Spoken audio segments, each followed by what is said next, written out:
بسم الله الرحمن الرحيم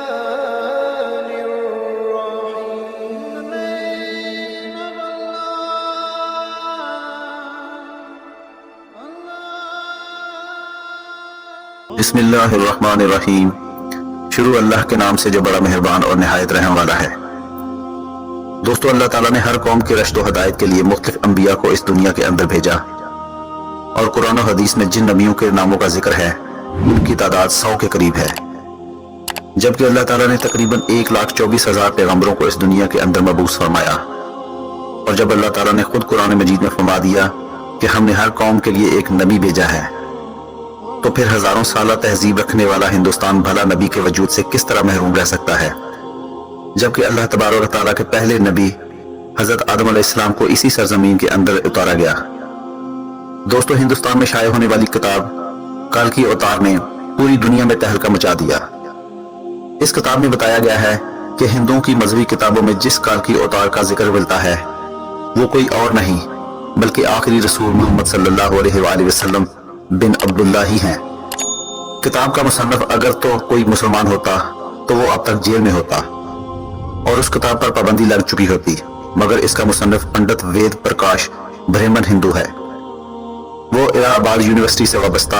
اور سنسکرت زبان کے ماہر معروف محقق اسکالر ہیں۔ پنڈت وید پرکاش نے کالکی اوتار کی بابت اپنی اس تحقیق کو ملک کے 8 مشہور و معروف محقق پنڈتوں کے سامنے پیش کیا، جو اپنے شعبے میں بہت ہی مستند سمجھے جاتے ہیں۔ ان پنڈتوں نے کتاب کے بغور مطالعے اور تحقیق کے بعد یہ قبول کیا ہے کہ کتاب میں پیش کیے گئے حوالہ جات مستند اور بالکل درست ہیں۔ پنڈت وید پرکاش نے اپنی اس تحقیق کا نام کالکی اوتار یعنی تمام کائنات کے رہنما رکھا ہے۔ ہندوؤں کی اہم مذہبی کتب میں دراصل ایک عظیم رہنما کا ذکر ملتا ہے جسے کالکی اوتار کا نام دیا جاتا ہے۔ اس لیے پنڈت وید پرکاش نے گہری تحقیق کے بعد یہ دعویٰ کیا کہ اس کالکی اوتار سے مراد حضرت محمد صلی اللہ علیہ وآلہ وسلم ہیں جو مکہ میں پیدا ہوئے۔ چنانچہ ان کا کہنا ہے کہ تمام ہندو جہاں کہیں بھی ہوں ان کو اب کسی اور کالکی اوتار کا انتظار کرنے کی ضرورت نہیں، بلکہ اس کے لیے انہیں صرف اسلام کو ہی قبول کرنا ہے اور آخری رسول صلی اللہ علیہ وآلہ وسلم کے نقش قدم پر چلنا ہے، جو بہت پہلے ہی اپنے مشن کی تکمیل کے بعد اس دنیا سے تشریف لے جا چکے ہیں۔ اپنے اس دعوے کی دلیل میں پنڈت وید پرکاش نے ہندوؤں کی سب سے مقدس مذہبی کتاب وید سے مندرجہ ذیل حوالے دلیل کے ساتھ پیش کیے ہیں۔ نمبر 1، وید کتاب میں لکھا ہے کہ کالکی اوتار بھگوان کا آخری اوتار ہوگا جو پوری دنیا کو راستہ دکھائے گا۔ ان کلمات کا حوالہ دینے کے بعد پنڈت وید پرکاش لکھتے ہیں کہ اس پیشن گوئی کا اطلاق صرف حضرت محمد صلی اللہ علیہ وآلہ وسلم کے معاملے میں درست ہو سکتا ہے۔ نمبر 2، ویدوں کی پیشن گوئی کے مطابق کالکی اوتار ایک جزیرے میں پیدا ہوں گے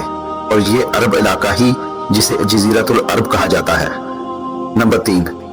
مقدس کتاب وید میں لکھا ہے کہ کالکی اوتار کے والد کا نام وشنو بھگت اور والدہ کا نام سومانگ ہوگا، جبکہ سنسکرت زبان میں وشنو اللہ کے معنوں میں استعمال ہوتا ہے اور بھگت کے معنی غلام اور بندے کے ہیں۔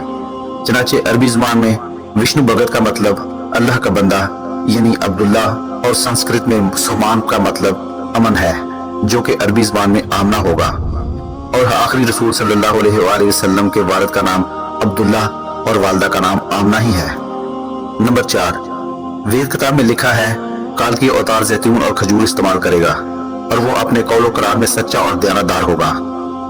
اور یہ دونوں پھل ہی نبی کریم صلی اللہ علیہ وآلہ وسلم کو مرغوب تھے، جبکہ آپ صلی اللہ علیہ وآلہ وسلم سچائی اور دیانتداری میں تو اس حد تک معروف تھے کہ مکہ میں نبی کریم صلی اللہ علیہ وآلہ وسلم کے لیے صادق و امین کے لقب استعمال کیے جاتے تھے۔ نمبر 5، وید کے مطابق کالکی اوتار اپنی سرزمین کے معزز خاندان میں سے ہوگا، اور یہ بھی حضور نبی کریم صلی اللہ علیہ وآلہ وسلم کے بارے میں سچ ثابت ہوتا ہے کہ آپ صلی اللہ علیہ وآلہ وسلم قریش کے معزز قبیلے میں سے تھے، جس کی پورے عرب میں عزت اور شام و عراق میں پہچان تھی۔ نمبر 6، ہماری کتاب کہتی ہے کہ بھگوان کالکی اوتار کو اپنے خصوصی قاصد کے ذریعے ایک غار میں پڑھائے گا۔ اس معاملے میں یہ بھی درست ہے کہ نبی کریم صلی اللہ علیہ وآلہ وسلم مکہ کی وہ واحد شخصیت تھے جنہیں اللہ تعالیٰ نے غار حرا میں اپنے خاص فرشتے حضرت جبرائیل علیہ السلام کے ذریعے وحی نازل کر کے انہیں ان کے مقصد کے بارے میں آگاہ کیا۔ نمبر 7، ہمارے بنیادی عقیدے کے مطابق بھگوان کالکی اوتار کو ایک تیز ترین گھوڑا عطا فرمائے گا